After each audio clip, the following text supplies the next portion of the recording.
Now to the U.S.-China relations. Multiple reports this morning say China is planning on building a spy base in Cuba to eavesdrop on the U.S. It was first reported in the Wall Street Journal. Important to note here, there are some conflicting reports. Reuters, for example, reporting that the White House said they have seen the report, but it's not accurate. I want to bring in retired Major General Peter Nezamis, now a former assistant adjunct and commander of the Illinois Air National Guard. Okay, so aren't there already facilities, Peter, in Cuba that the Chinese are using to gather intelligence on the U.S.? Well, good morning, Marni. It's good to be with you. It's hard to speculate exactly what they would have there.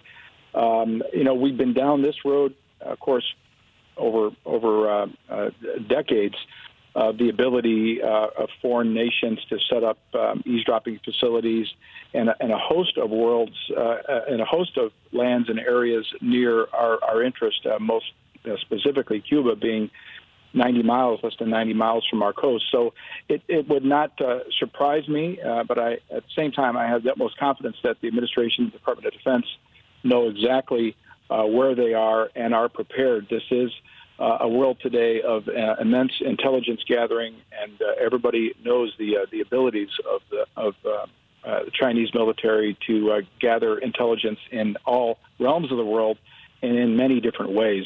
So if in fact that is true, it would not be a surprise to the administration for sure. Not only that, but tensions right now are higher than maybe they've ever been. The term Cold War between the U.S. and China is referred to more and more. How would you characterize the current relationship between these two world superpowers?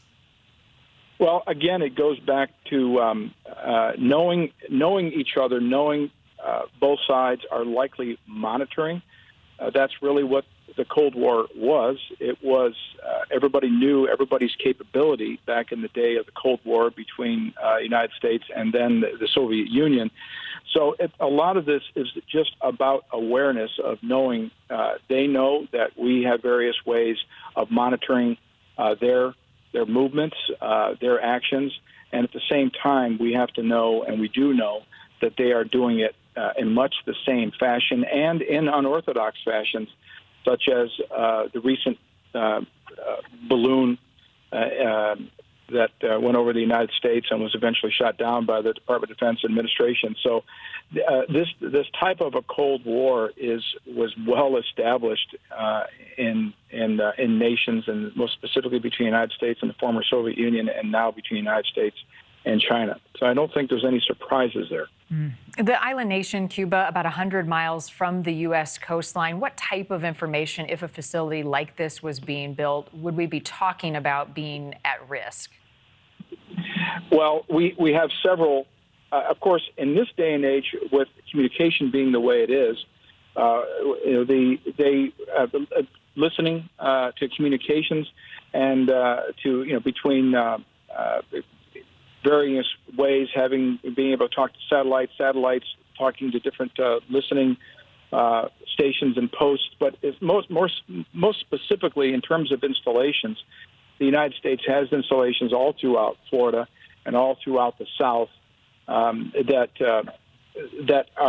they could potentially gather information on. But I would have to argue that it's no different than gathering information from space and other arenas of intelligence gathering too, as well as their known abilities for human abilities of intelligence gathering. So I think this would be probably seen more of a symbolic, that we're here, we're ready to set up shop. If in fact this is true, we're here, we're ready to set up intelligence gathering in Cuba. And I think it's more of something that is to be made out to be a concern. And it would be a concern if it bore fruit, but it's not something that the administration and the Department of Defense would not be ready to deal with. So I think this in the long run is something that is definitely, if it's true, could be a concern, but it's not something that we're not prepared for, and we haven't been prepared for in the past. And there's many ways of gathering intelligence, and this is just one way. Thank you for watching. Go to NewsNationNow.com to find NewsNation on your television provider. And don't forget to click the red subscribe button below to get more of NewsNation's fact-driven, unbiased coverage.